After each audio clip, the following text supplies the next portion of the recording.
You're listening to Morning Short, the podcast that brings you one great short story every morning.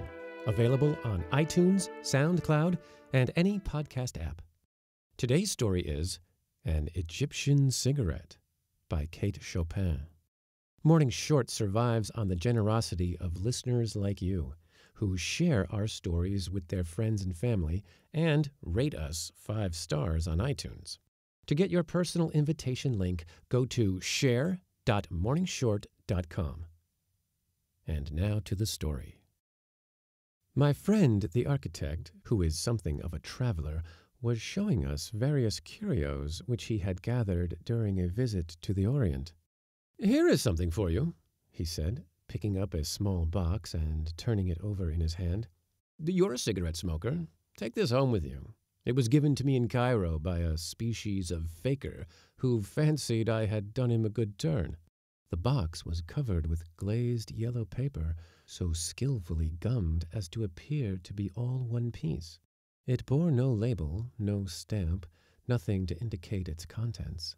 "How do you know they are cigarettes?" I asked, taking the box and turning it stupidly around as one turns a sealed letter and speculates before opening it.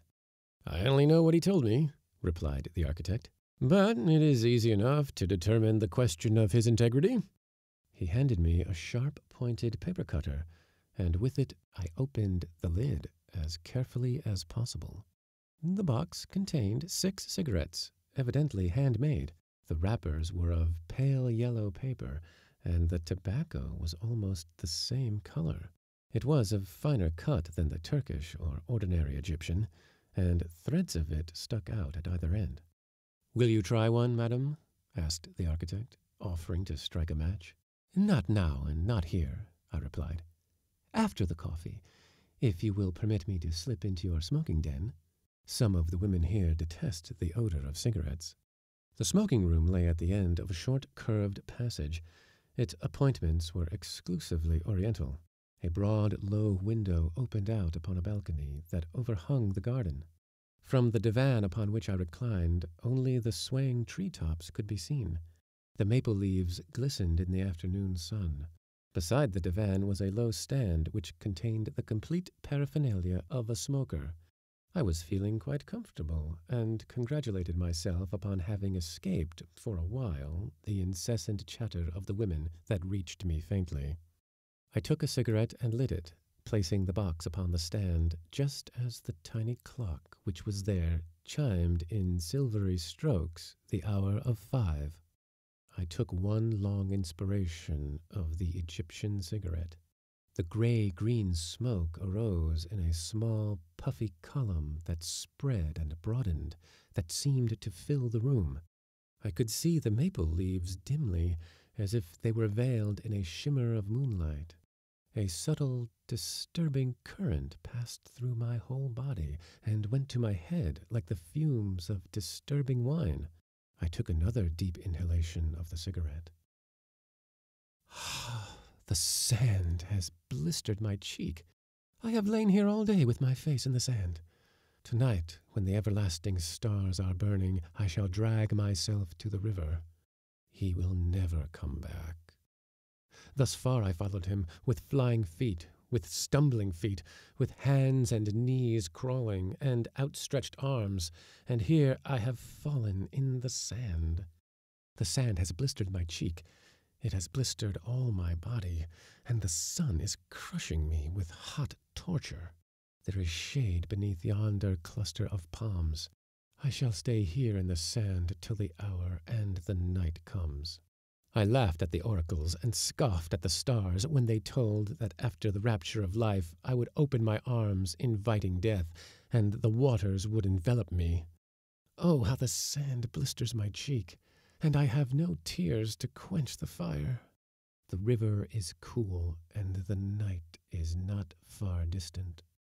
I turned from the gods and said, "There is but one. Barja is my god."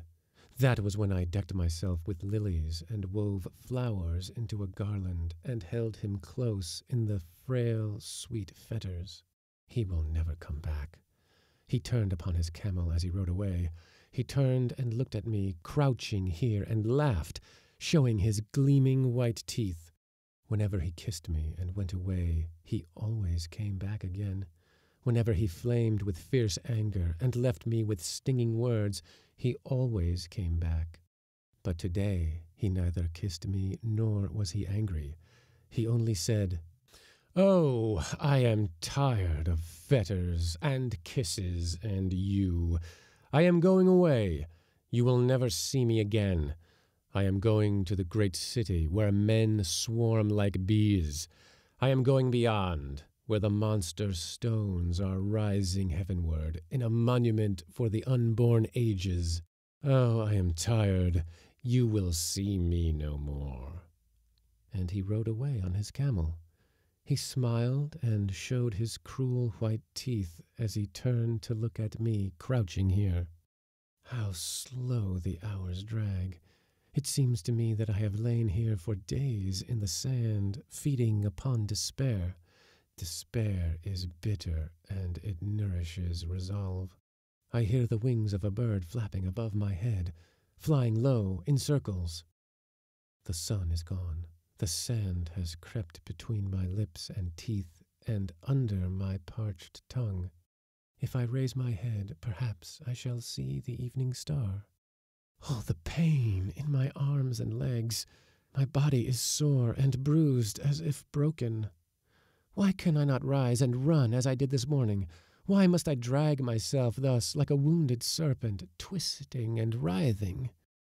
The river is near at hand. I hear it. I see it. Oh, the sand. Oh, the shine. How cool. How cold. The water in my eyes, my ears, my throat. It strangles me. Help! Will the gods not help me? Oh, the sweet rapture of rest. There is music in the temple, and here is fruit to taste. Barja came with the music. The moon shines and the breeze is soft, a garland of flowers. Let us go into the king's garden and look at the blue lily barja. The maple leaves looked as if a silvery shimmer enveloped them. The gray-green smoke no longer filled the room. I could hardly lift the lids of my eyes. The weight of centuries seemed to suffocate my soul that struggled to escape, to free itself and breathe. I had tasted the depths of human despair. The little clock upon the stand pointed to 5:15. The cigarettes still reposed in the yellow box. Only the stub of the one I had smoked remained. I had laid it in the ashtray. As I looked at the cigarettes in their pale wrappers, I wondered what other visions they might hold for me. What might I not find in their mystic fumes? Perhaps a vision of a celestial peace, a dream of hopes fulfilled, a taste of rapture. Such had not entered into my mind to conceive. I took the cigarettes and crumpled them between my hands. I walked to the window and spread my palms wide. The light breeze caught up the golden threads and bore them writhing and dancing far out among the maple leaves. My friend, the architect, lifted the curtain and entered, bringing me a second cup of coffee. "How pale you are!" he exclaimed solicitously. "Are you not feeling well?" "A little worse for a dream," I told him. If you enjoyed this story, share Morning Short with your friends, your coworkers, your barista, that guy next to you at the gym, and that girl across from you on the train. Use your personal invitation link from share.morningshort.com, and you can earn amazing Morning Short swag. If you're listening on iTunes, please rate us 5 stars. It only takes a minute, but it really helps us to continue to make these. Learn more about the Morning Short Project and sign up for our daily emails at morningshort.com.